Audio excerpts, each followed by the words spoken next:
మహిళలకు 3,00,000 చొప్పున శ్రీనిధి రుణం. సో, ఇప్పుడే బ్రేకింగ్ న్యూస్ అయితే రావడం జరిగిందనమాట. ఇదొక బ్రేకింగ్ న్యూస్ అని చెప్పుకోవచ్చు.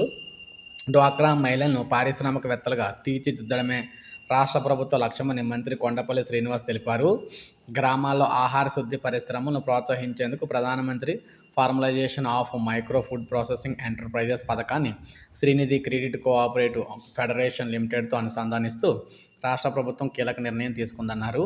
ఈ పథకంలో అర్హత కలిగిన డ్వాక్రా మహిళలు 3,00,000 వరకు యూనిట్ వ్యయంతో ఆహార శుద్ధి యూనిట్లను శ్రీనిధి రుణం ద్వారా ఏర్పాటు చేసుకోవచ్చన్నారు.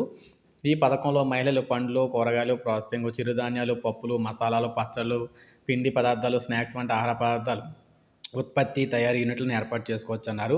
ప్రతి జిల్లాలోని జిల్లా సమాఖ్యలను డిస్ట్రిక్ట్ రిసోర్స్ ఆర్గనైజేషన్గా పరిగణించి వారి ద్వారా ఆసక్తి, సామర్థ్యం ఉన్న డ్వాక్రా మహిళలను గుర్తించడం జరుగుతుందన్నారు. మహిళలకు కేవలం రుణం ఇవ్వటమే కాకుండా వారి వ్యాపారం విజయవంతం అయ్యే వరకు కూడా ప్రభుత్వం తోడ్పాటు అందిస్తుందన్నారు.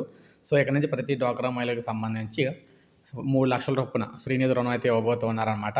సో, ఇది మనకు అప్డేట్. ఒక లైక్ చేయండి, సబ్స్క్రైబ్ చేసుకోండి, మన ఛానల్ సబ్స్క్రైబ్ చేసుకొని ఫాలో